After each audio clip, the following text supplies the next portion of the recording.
ఈ ధనుంజయ రెడ్డి అలాగే Krishnamohan Reddy OSD officer on special duty ముఖ్యమంత్రికి, అలాగే సీఎం ప్రధాన కార్యదర్శి chief secretary CM principal secretary Dhanunjaya Reddy, వీళ్ళిద్దరి పేర్లు చాలా సందర్భాల్లో వినబడ్డాయి మనకి. ఎందుకంటే ధనుంజయ రెడ్డి గారి వల్ల కూడా పార్టీలో చాలామంది కీలకమైన నాయకులు కార్యకర్తలు ముఖ్యమంత్రితో డైరెక్ట్గా కలవలేకపోయారు, ఈయనే అడ్డుకునేవాడు, ఈయన ఛాన్స్ ఇచ్చేవాడని కూడా ఈయనపైన విమర్శలు ఉన్నాయి.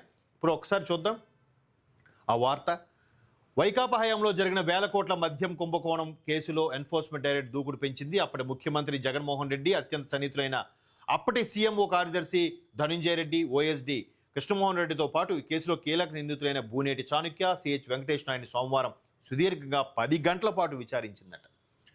2019-24 మధ్య భారీ మొత్తంలో ఆస్తులు కొనేందుకు ఆదాయ వనరులు ఎక్కడివి, ఎక్కడికి వచ్చాయి, ఎలా వెళ్ళాయి, ఎక్కడెక్కడికి మనీ పంపించారు, వాటన్నిటి మీద కూడా ఈడీ స్టార్ట్ చేసింది. ఆల్రెడీ జగన్మోహన్ రెడ్డి గారు 2011 నుంచో 12 నుంచో ఈడీకి సంబంధించి 38,000 కోట్లు ఆస్తులు జప్తు చేసి ఆయన సుమారుగా 16 నెలలో 18 నెలలో జైల్లో ఉండి ఇన్ని జరిగినా కూడా మరలా అదే తొంతు, అదే వ్యవహారం.